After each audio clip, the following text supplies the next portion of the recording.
Hello, my Bill 5000 Nation. How's everyone doing today? Hopefully, everyone's having a great day. If not, I hope it gets better from here. We are back with another Mr. Nightmare. This one is titled 3 Scary True Night Shift Horror Stories. Oh, yeah, I'm excited. Thank you all so much for the suggestions. It's been a minute since we got to Mr. Nightmare. I have a bunch of suggestions and requests, and I swear I am getting to them. And if I haven't, I might have done it, but got hit with a copyright. And in that case, I do apologize. But let's go ahead and get into today's story. Go ahead and turn them lights down low. Put on something comfy, couple, something special. Let's get spooky. Oh, yeah. I regrettably used to work at a hotel in our town. Our town had gotten hit by a hurricane a few months back, and a lot of houses were badly damaged, so a lot of people vacated the place. The hotel is about a 20-minute walk from my house. The town and hotel name I'll leave out of this, as I really just don't want anything traced back to me. The hotel was a very standard bed and breakfast type place. You know, where they serve wet scrambled eggs, frozen sausages, and assorted cereals. The hotel had a busy month after the hurricane, as some people were out of their houses due to damages. But after a while, things quieted down, if anything, quieter than before the hurricane. I always worked nights, from 6 p.m. to 2 a.m. Then someone would relieve me at 2 a.m. and they'd work till 10 or 11 a.m. I could always see how many people were checked into the hotel, and at the time it was only maybe 9 rooms, which wasn't a lot at all. I could go the whole night sometimes without seeing anyone. There was a back break room for employees with a coffee machine, fridge, table, and a couple sofa-type chairs. The employee bathroom was also back here. At night, I spent most of my time back here. There was a bell at the front desk that people would ring if they needed anything. I was in the back when I heard a deep voice from the lobby saying hello repeatedly. I got up and went through the door leading to behind the counter and saw a man on the other side of the glass. There was a glass barrier with an opening underneath about 10 inches high. He said he needed towels. I grabbed him a couple extra towels and slid them under the glass for him.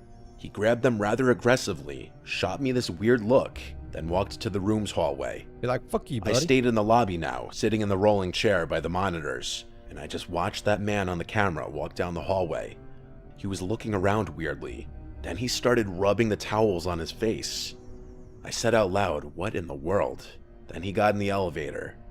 So I went back to the break room. It was maybe 10 minutes later when I heard a voice again from the lobby. It was the same voice. I walked back out and that man was standing on the other side again. He said very loudly, my key card is broken.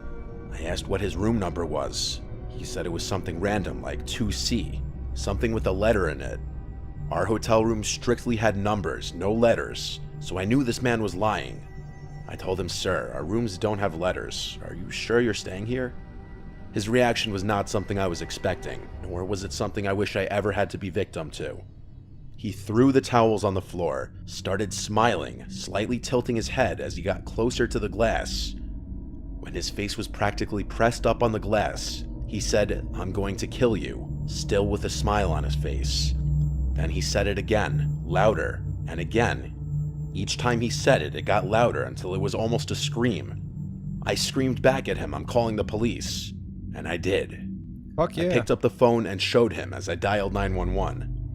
He kept his disturbing smile as he now started mocking me, calling the police. As I spoke to the dispatcher on the phone, explaining very loudly what was happening in front of my face, the sick man laughed and headed for the door in a slow walk. I told the dispatcher he was leaving, and when he was gone through the doors and out of sight, I said he was gone. She asked me if I still wanted an officer to show up, and I said no, it's alright. So the next couple hours of my shift went slow. I decided, for obvious reasons, I would have definitely been like, yes, please send an officer just at least. And not even for me, because you have guests there. What if someone had to leave early and this motherfucker who's out there wanting to murder you is still outside wandering around and some dude's getting ready to jump in his car and go visit his ailing mother or some bullshit. And now he's going to get fucking stabbed to death. Call the fucking police. It's a fucking hotel, bruh. To hang around in the lobby now instead of the break room. There was one guest who checked in during this time. At around 2 a.m., my relief came. I clocked out and was free to go home. I walked outside to the parking lot. It was cold out. I remember wishing I brought my coat. I walked with my hands in the pockets of my light jacket and my hood up. Then I heard a voice in the parking lot. I turned around. There was a line of bushes that covered the first floor windows of the hotel. It came from the bushes. I don't know what the voice said. I didn't care. I walked faster now. Once I got out of the parking lot, I was on a main road for a brief minute, but there were no cars on the road in this quiet town at this hour. After a minute, I turned left down a residential street that would eventually turn onto my block. It was dead silent out, not even the sound of any distant traffic, just the sound of my shoes hitting the pavement, and then the sound of someone else's shoes hitting the pavement behind me. Only it was the sound of someone running as if on their tiptoes trying to be quiet. By the time I turned around, they stopped. There was a car right behind me, and I almost knew that there was someone hiding behind it. I heard laughing, and then a familiar voice saying quietly, "I'm going to kill you, bitch." Without even seeing him, I knew it was that man. I looked around, planning out my next move. I couldn't outrun a man, let alone wearing my work shoes. I looked at the nearest house. It had an upstairs light on. Someone was awake. I would go run and ring the doorbell for help. I looked back at the car, and I saw him. That man, peeking his eyes out from behind the car as he inched around it to the front. When he got to the hood, the rest of his face and upper body were exposed, and I could see his disgusting, crazy smile again. I ran for the house, screaming, "Help me." I made it to the front door and rang the bell at least 3 times, and that's when the man grabbed me and started choking me, whispering in my ear, "Die, bitch." In that moment, I thought my life was flashing before my eyes, and then an angel in the form of a man opened the front door to the house and screamed "hey" at the man choking me. The man's grip was released from my neck and I fell to the floor. I never turned to watch the man run away, but the man from the house helped me up and brought me inside. He gave me water and called the police for me, and I explained the whole story to the police. They collected the CCTV footage of the man from the hotel and put feelers out to track him. I was called into the police station when they did a lineup of people who looked similar to the man on the CCTV footage, and I was asked to point out which man I thought was him. I looked at all 5 of them for like 5 minutes, and I ultimately said it wasn't any of them. I don't know if the pressure and nerves got to me, but in the moment, I truly didn't recognize him to be in that lineup. I hope to this day I didn't make a mistake and let that man roam free. Oh, that'd be a horrible realization. He was in a lineup, and then come to find out he killed like 23 people after this, and it's all your fault. I work in the pro department of a home improvement company. Lowe's? I work the closing shift with another cashier, who I'll call Nicole. Looks Nicole's like a the Lowe's really I kind worked at, but honestly. quite timid cashier. Let's see. Flooring. Home goods and shit. Yeah. I worked on the other, okay, there's this here, then there's going to be this pile here. Right behind that should be a desk. Or, no, right there. Right there's the desk. Yeah. Desk is going to be right here. That's where I worked. I was a flooring specialist. I hated it. Nah, I'm lying. I loved it. I love that job. That was the shit. She's also very pretty, so she has a lot of contractors hit on her. It's usually not that worrisome, though. A few compliments, maybe a dinner invite, which she'd politely decline. I would probably ask her out as well, if it wasn't for one detail. Nicole does have a girlfriend, so being hit on by guys on a daily basis makes her rather uncomfortable. When we first met, I told her she ought to tell those guys about being gay, but she kept saying it wasn't any of their business, so she kept that part to herself. Nicole has become my best friend, and having another cashier there with you keeps things from getting lonely. We even cover for each other's lunch breaks. One day when I came back from lunch, Nicole started telling me about this rather creepy guy who was flirting with her. She said she politely turned him down, saying she was with someone already, and while he didn't seem happy, he did leave. I shrugged it off as nothing more than the usual horny guy and laughed it off. But later that day, the man came back. Nicole wasn't there, as she had left to help a customer find some lumber, so it was just me. He looked rather normal, probably handsome to most women, but he acted off. After looking around the area, I asked him if I could help him with anything. "I'm here to see Nicole," he told me. I asked him how he knew her, and he said he had come in earlier and asked her out, to which she said yes, so he had come back in to pick her up. I told him she had left for the day, a usual lie everyone tells to cover for their friends. His smile went away as he started looking annoyed. He said he wanted to speak to Nicole and ask her out again, which contradicted what he had just told me about accepting his previous invite. I told him he could not do that, which caused him to cross his arms and ask me why not.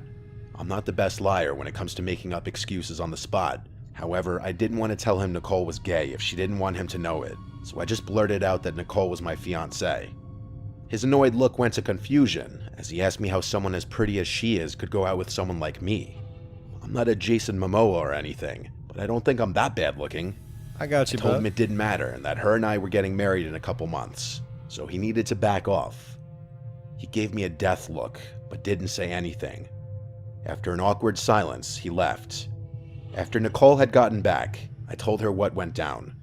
She asked me to describe him, and after I told her what he looked like, she said that was the same guy who came in before. Damn. She was a bit creeped out by what went down, I but she would found be. the fiancé excuse It's making rather me funny. itchy. She even stated she'd rather be engaged to me than go out with him, which I'm guessing was a compliment. A couple of weeks went by, and we had all but forgotten about the man at this point. Just take it, bud. But one night, after it had gotten dark, Nicole and I were getting the trash together so we could close down the registers and go home. Just then, we hear a bang at the door, causing both of us to nearly jump out of our skins.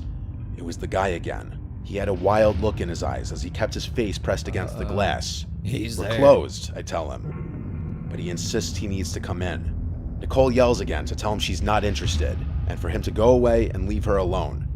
But he yells that he's not here for her. He's here for me. He then says that if he can, quote-unquote, take out her husband, then she'd be all his. Based on that, he wanted to kill me. I tell Nicole to run to the manager's office and call the police, and I'll stay here and watch him.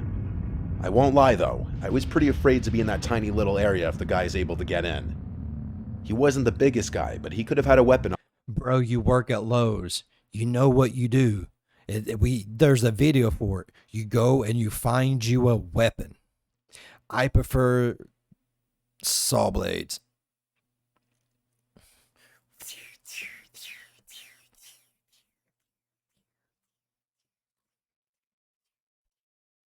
Ninja star his ass.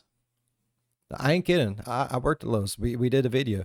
If someone walks in, you can either run, hide, or fight.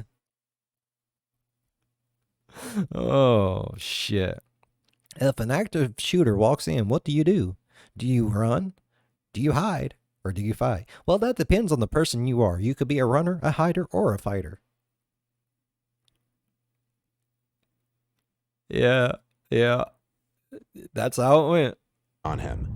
Plus, the store doesn't allow us to have self-defense items on us, so I was on my own here. No, you are not. You are not permitted to carry guns, weapons, knives of any sort other than like your box knife. But they literally tell you if someone comes in there, you can pick up whatever the fuck you want and turn it into a weapon and fight to the death. Not as cool as I just said it, but pretty much. The guy then started ramming the sliding doors like he was crazy. The doors were rattling, and I could have sworn we're gonna come off its base. Just then, Nicole comes running back around the corner with a 2x4 in her hand, yelling that the cops are on their way.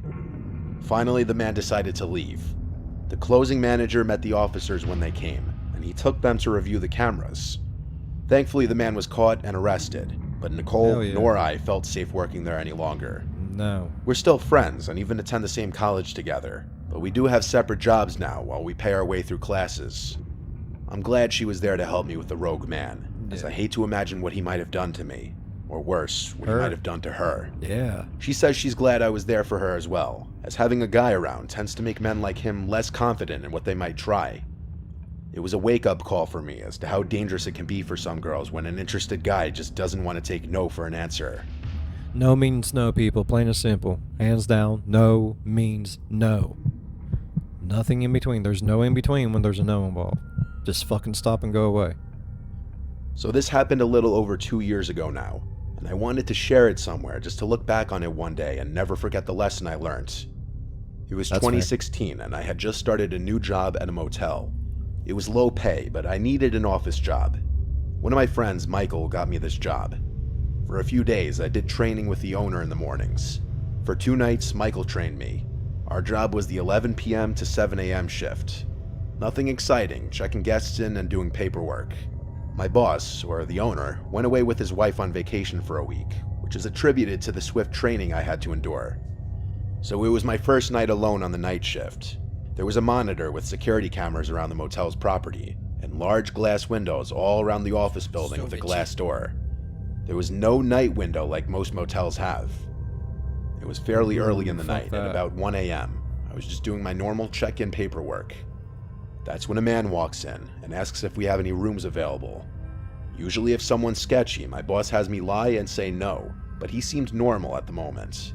Without hesitation, I said, yes, of course, just for one? And he replies, yes. So I begin creating the reservation on the computer when I notice he starts swatting the air and making spitting noises, as if he's being surrounded by flies. I try to ignore it. As far as I'm concerned, it wasn't my business. So I try to check him into the room as quickly as possible. I give him his key and he's on his way. At this point in time, I could be described as very timid. I had a lot going on in my personal life, so I hope you can all understand my reaction to what happens next. The man comes back from his room and slams his hand on the glass door, causing me to jump. Absolutely frightened, I look up to see him just staring at me.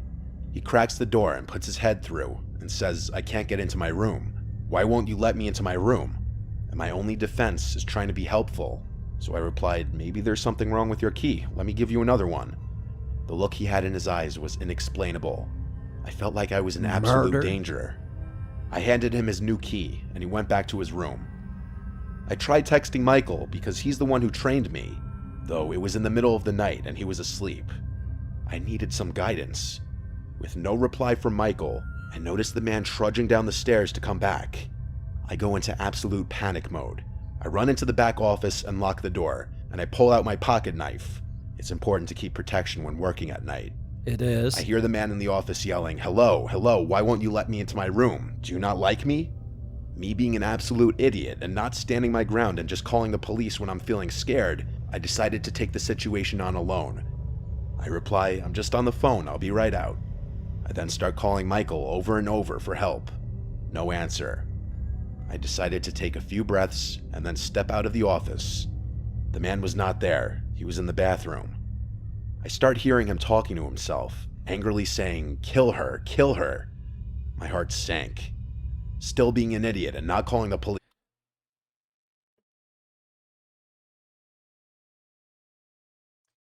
They left a poor lady there at night by herself.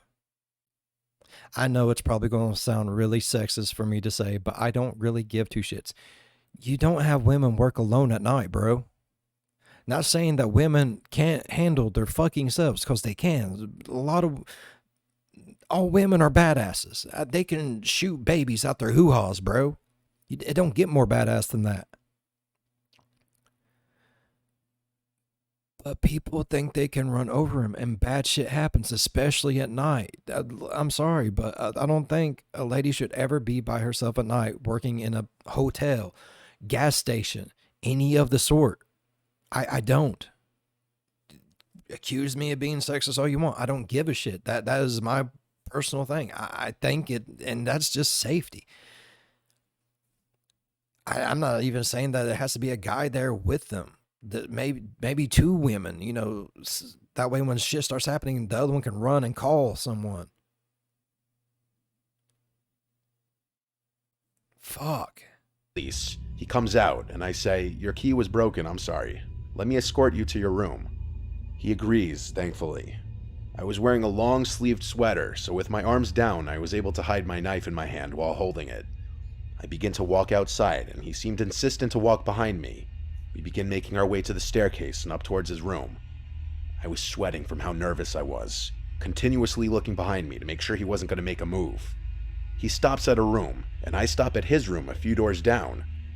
I smile and say, oh, that's the wrong room. This is your room, as it clearly said on the door. This whole time he was going to someone else's room and trying to open the door. After letting him into his room, I quickly ran back to the office and locked the door, and I found out there was a lone woman staying in the other room he was trying to get into. The next guest I checked in was a police officer from a few towns over. I felt bad for confiding in him about the guy, but he seemed willing to keep an eye and ear out. The next night, the man came back, but I had the doors locked and told him we're all booked up. I explained to my boss what happened when he got back from vacation. However, he didn't take it very seriously. I continued to work there on the night shift for the next year, where many other strange encounters have happened, but this was one of the worst.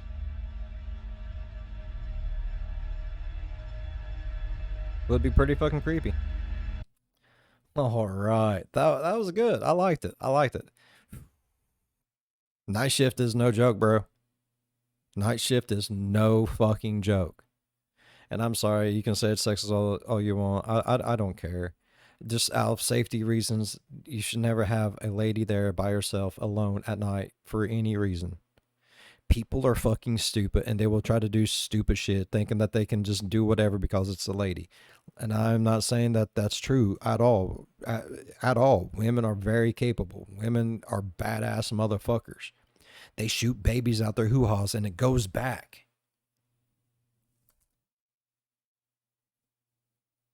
Moms can lift cars off their children and yeet them across the fucking world, bro. Women are badass motherfuckers. It's just a safety thing.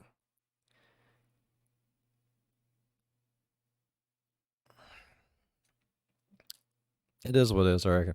I really enjoyed today's story, though. If y'all enjoyed today's stories as much as I did, please go down there, leave a thumbs up. It really does help the channel grow. And if you want, go on over, slap the subscribe button, become part of the Bill 5000 Nation. We do some crazy shit here.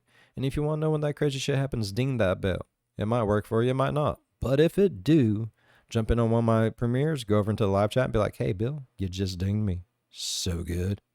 And be like, hells yeah. You know I did. Leave a like and dip. That's all you got to do. As always, be good to one another. I'll see you in the next one. Bye-bye. Damn. Makes me think twice about recording my videos at night.